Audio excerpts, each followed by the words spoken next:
Hello बच्चों, ये देखो 26 फरवरी 2021 शिफ्ट 1 जेई मेन में क्वेश्चन पूछा गया है। A boy pushes a box of mass 2 kg। अच्छा, बॉक्स का मास है 2 kg with a force F.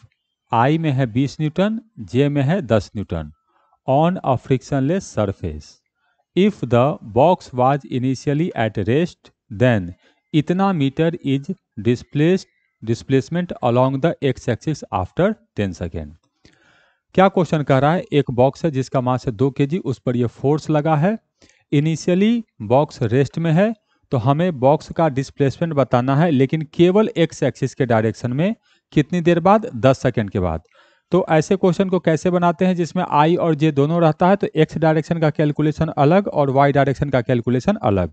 तो एक्स डायरेक्शन में फोर्स लग रहा है 20 न्यूटन और वाई डायरेक्शन में फोर्स लग रहा है 10 न्यूटन। इनिशियली रेस्ट में है, मतलब एक्स डायरेक्शन में भी यू जीरो, वाई डायरेक्शन में भी यू जीरो।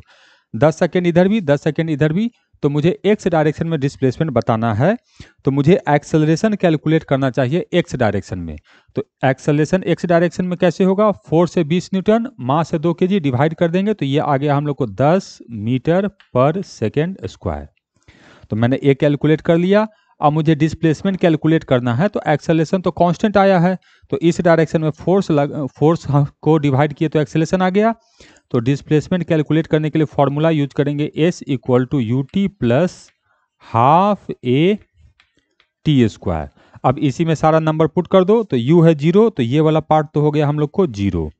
तो ये आ गया s equal to half, acceleration कितना?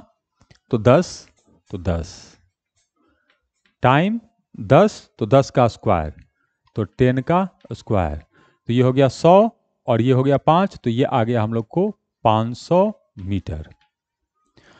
तो यहाँ जो नंबर फिल करेंगे ये होगा 500।